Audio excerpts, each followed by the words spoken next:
Hello, brothers and sisters. It's a new week. Welcome to our show titled Speak of Africa. For the day of today, we want to bring you a lot of news from La République du Cameroon. Since Biya's stolen victory, Cameroon has not known peace. Biya thought he could use the old methods he has been using since 1943 to stay in power.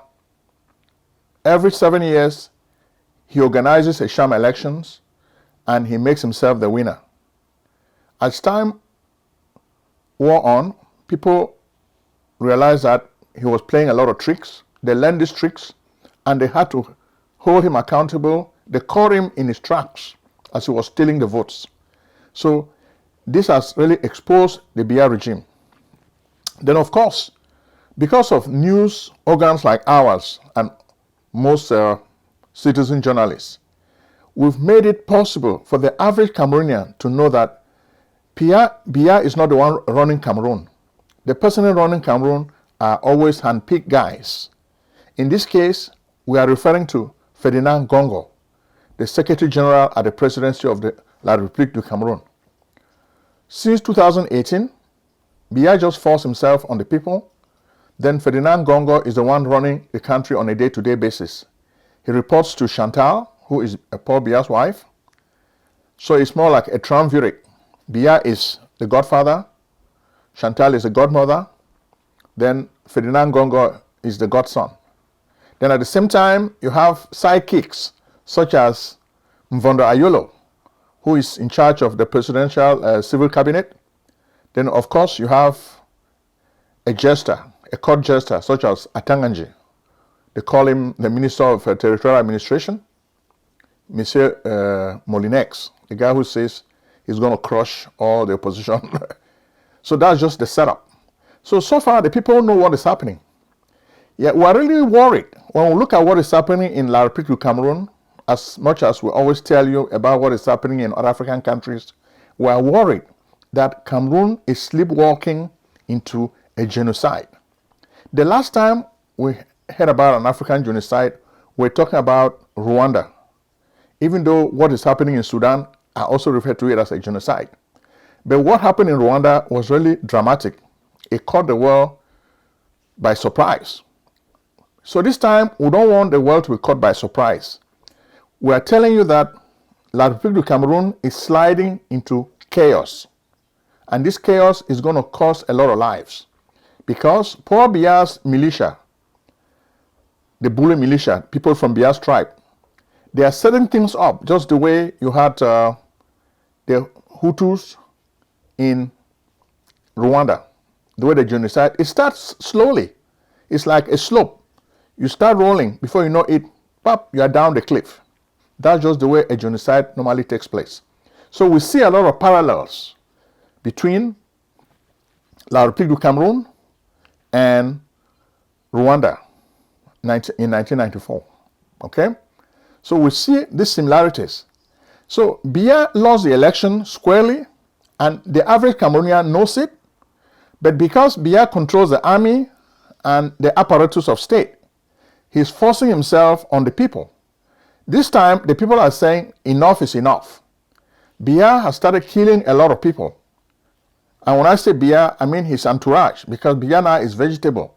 The people who are acting are like Chantal, who is the femme fatale, Ferdinand Gongo, who is the guy who runs Cameroon on a daily basis and reports to Chantal Biya. So they have given instructions to a lot of soldiers, especially those soldiers who come from Biya's tribe, the Bulu. They give them instructions to shoot and kill. And they tell them they have the protection of the president. Nobody would ask them to be accountable. So they have the impunity. So the people now have decided that enough is enough. They are ready to die. And so far, over 100 people have lost their lives after the post-election period of October 12th. Over 100 people. Even though officially they tell you 34, 37, but from intimate sources on the ground, we've been made to understand that over 100 people have been killed. And most of the people who killed these innocent civilians who are protesting. Remember, the Cameroon Constitution says it is a citizen's right to protest. But when you go to the street to protest, Biya's handlers send their goons and their death squads after you. They will kill you in cold blood, even though legally the Constitution says you have the right to protest. In practice, you don't. So that's the Cameroon you don't know. So far, Biya's army and Biya's militia, they have killed a whole lot of people. They've killed a lot of people, and they are even ready to initiate a genocide, the same way it happened in Rwanda. So sometimes when you start seeing these parallels, the regime now is in panic mode. The regime is afraid. In fact, today, we were informed that 7 ministers of Biya's government have been arrested by security forces. A few weeks ago, we reminded you that Ferdinand Gongo, the acting president of La République du Cameroon, has squandered billions of dollars to buy a very expensive spy software called Pegasus. Pegasus is manufactured by a company in Israel, a tech company in Israel. The company will tell you that, oh, Pegasus is intended just to fight crime, terrorism. But in fact, Pegasus functions like 1984. When you have this software, it captures the phones of all the citizens. Then it makes it easy to spy on them. So since Ferdinand Gongo wasted money to install Pegasus in Cameroon, the phone uses data from MTN, Orange, and other telecommunication networks to infiltrate and infect the phones of the average Cameroonian. So that's why when Biya lost the election on October 12, the Ferdinand Gongo team was struggling to come up with different strategies to neutralize Issa Chiroma Bakary. But whenever he comes up with a plan, before the plan is hatched, people inform Issa Chiroma about what is to happen next. As a result, Issa Chiroma is always a few steps ahead of the government. So this has been very, very frustrating to Ferdinand Gongo. He has been wondering, how come Issa Chiroma always knows of plans to arrest him or neutralize him before they happen? It's because some ministers in Biya's government and even some top military brass are supporting Issa Chiroma Bakary. In fact, you will not even believe that in the October 12 election, even the Basto station, polling station, where Biya went and voted, those guys do not vote for Biya because they are unhappy with the status quo. A vote for Biya means stagnation, means chaos. So the people decided that enough was enough. So they wanted change. They wanted a new beginning for Cameroon. But Biya's handlers, because they are benefiting from the government, they stole the people's victory. But the people have decided that they're not going to let Biya steal their victory the way he did with Maurice Kamto, the way he did with Nijon Fundi, and the way he has stolen every election since he came to power in 1982. And when we talk about this, this is what Biya has done. So the people know that Biya is a serial election rigger. So they've decided that they must protest and hold Biya accountable. But Biya has decided now to use the military to suppress the people, the way he did, and even kill people like Lapiro de Banga. Okay? But this time, those tactics are backfiring because the world has changed. Technology has caught up with the dictatorial regime of Biya. So now they've brought Pegasus. Pegasus, you know, the relationship between Cameroon and Israel is really close. Israel provides a lot of gadgets to this devilish Biya's private army. This army was trained by an Israeli colonel. So the relationship between Israel and Cameroon, they are very, very deep. They're deep in blood. So this is really a relationship built on blood. Because of the weapons and the gadgets Cameroon is receiving from Israel, Cameroon is using these weapons to kill people in the country. So we just want people to know this. if Israel has any conscience, they should realize that their weapons are weapons of death. They are weapons of mass destruction. People are dying because of the weapons they give to rogue states such as La République du Cameroon. And that's why we want people to know. So this time, as we're telling you, we got information that 7 ministers of Paul Biya's government have been arrested because they were suspecting them of sharing information with Issa Chiroma, and they were also suspecting them that they are disloyal. So for so many weeks, Ferdinand Gongo has been asking, how come people always know about the plots we set up to neutralize the opposition? How come? It's because they are infiltrators. Those people are in the government. When they hear those plans, they call Issa Chiroma Bakare behind and tell him what is happening. So now that they have installed Pegasus, Pegasus has been hacking the phones of all these leaders. So right now, what you have in Cameroon is a panic mode, a regime in panic mode.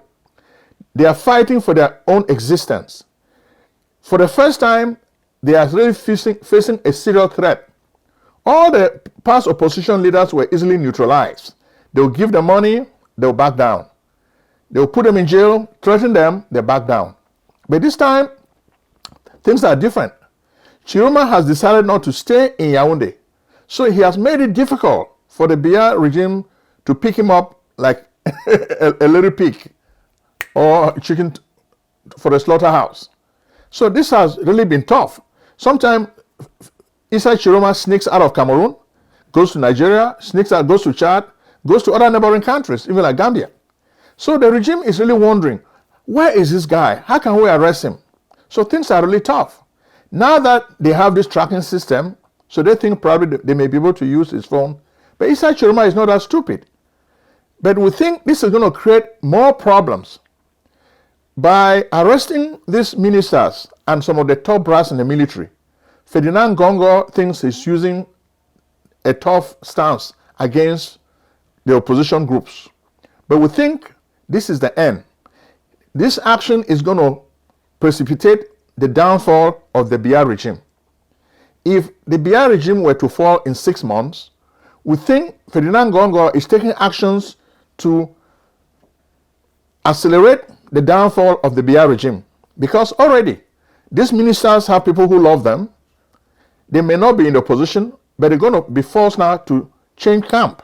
They're going to move from the Biya camp to the Issa Chiroma camp. That's what we can foresee already. Then, of course, the top military brass, they have been arrested. Some of them are from the north. But of course, those who have Ambazonia can see that there's a threat. Eventually, they'll get rid of them. So the only people the Biya regime trusts are military folks and politicians from his Bulu tribe and a few of their friends from the south. Okay? So there's so much distrust.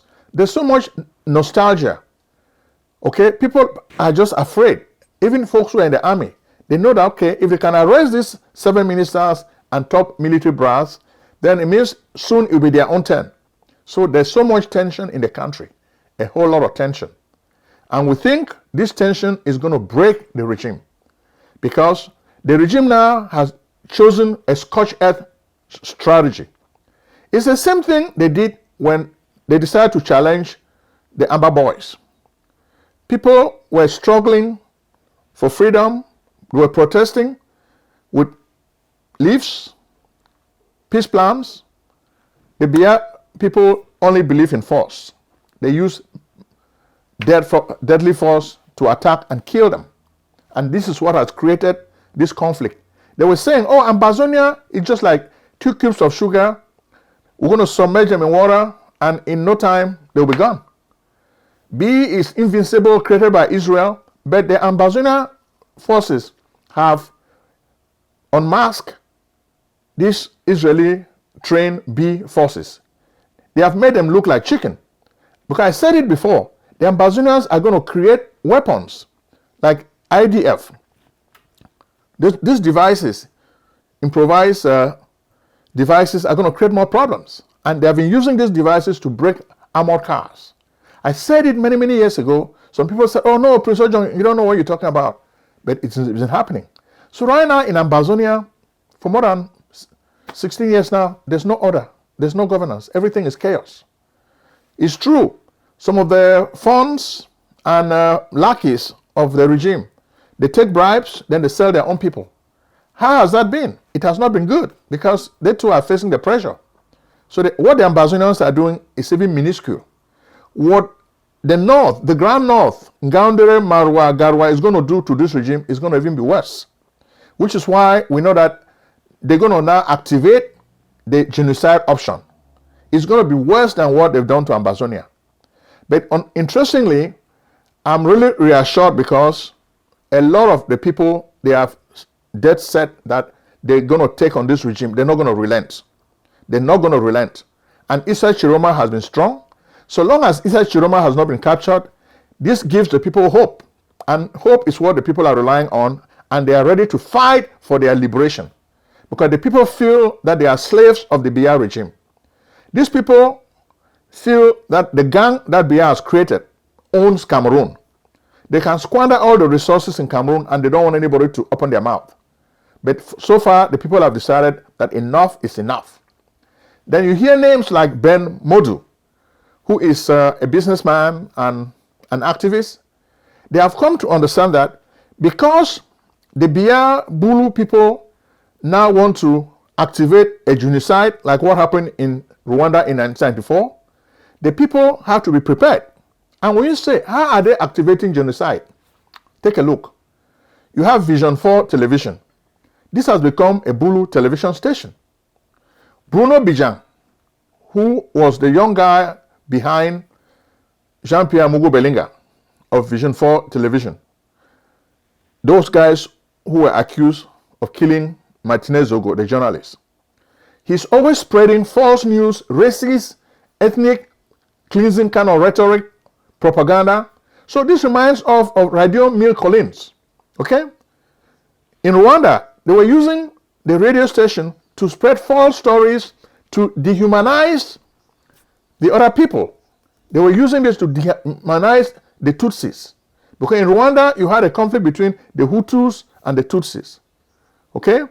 When Juvenal Habyarimana's plane was shot over Kigali using a surface-to-air missile, that's what precipitated the genocide, and they decided to kill all the Tutsis they could find. Okay? But before then, there have been other tensions. I don't have too much time to go into the detail of the Rwanda conflict, the way the genocide started, but I have to be brief.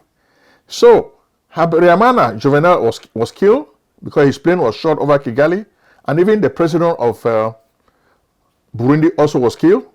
So the Hutus decided to avenge his death because they used to call him the Invisible. Kinani, the Invisible in their language. So the Hutus, they have more African features. Then the Tutsis have more Arabesque and European kind of noses. So that's how you distinguish between the two. So they just went now and started killing the Tutsis. So this is what sparked the whole genocide. And the way we see it now, the CPDM has their youth wing. They are already chanting a lot of propaganda against Bamileke people, against Anglophones, and against people from the north, the Fulanis. They have been burning the businesses of people from the north and people from the Bamileke area. Even though these people have tried to be quiet, the Beti people don't want them to come there. So there's some kind of rhetoric that is really negative.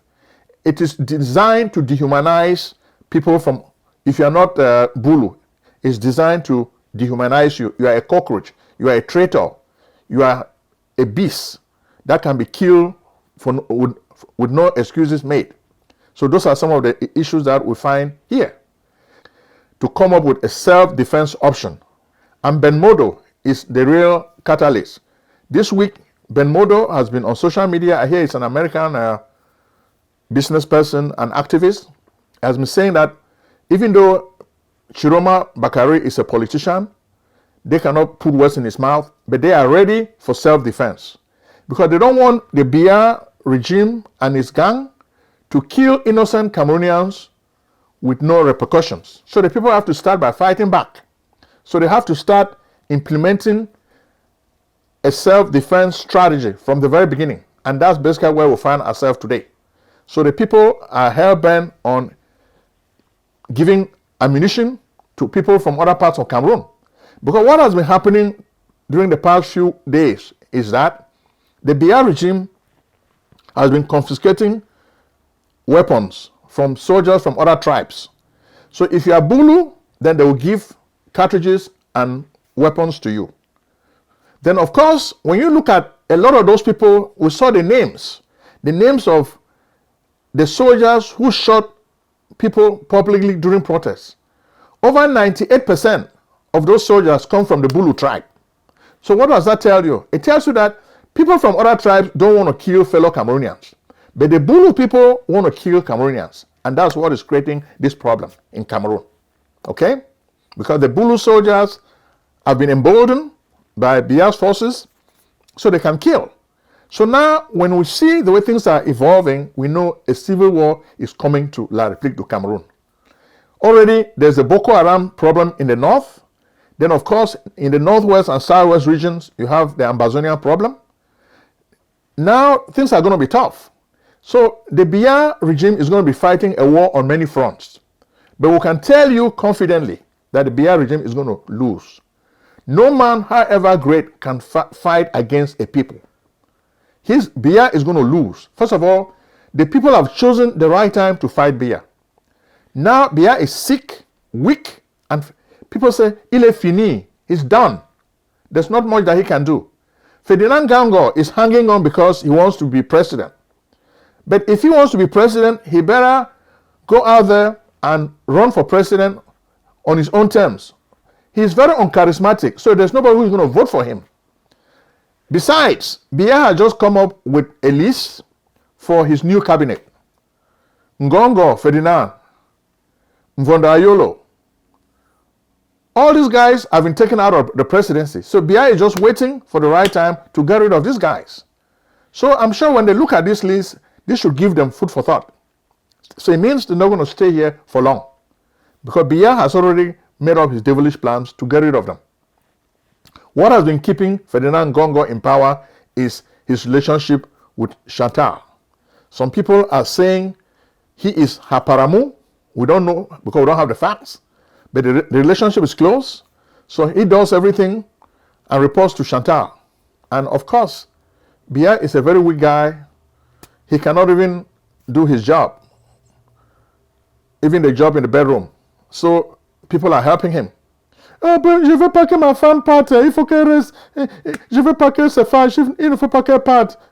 Pardon. Où est ma femme? Je veux ma femme. Is this how we're going to run a country? No. So time has come.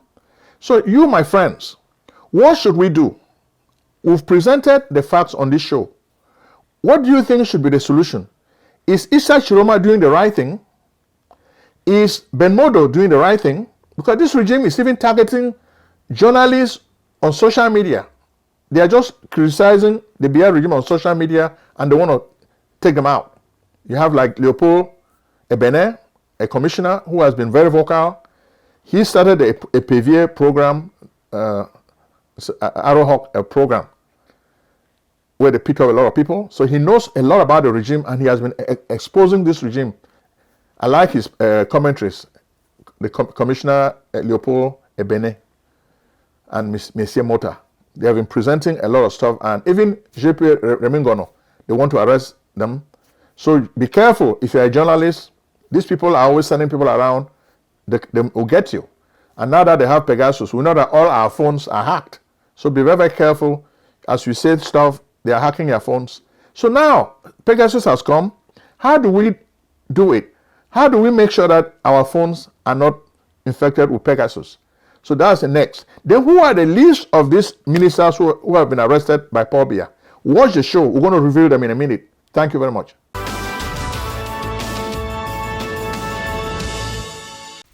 Selling a service or a product? Need buyers? Use the African Nation TV as a channel to reach many viewers. Act now and call Prince Ojong at 240-350-1131. That's 240-350-1131. Act today.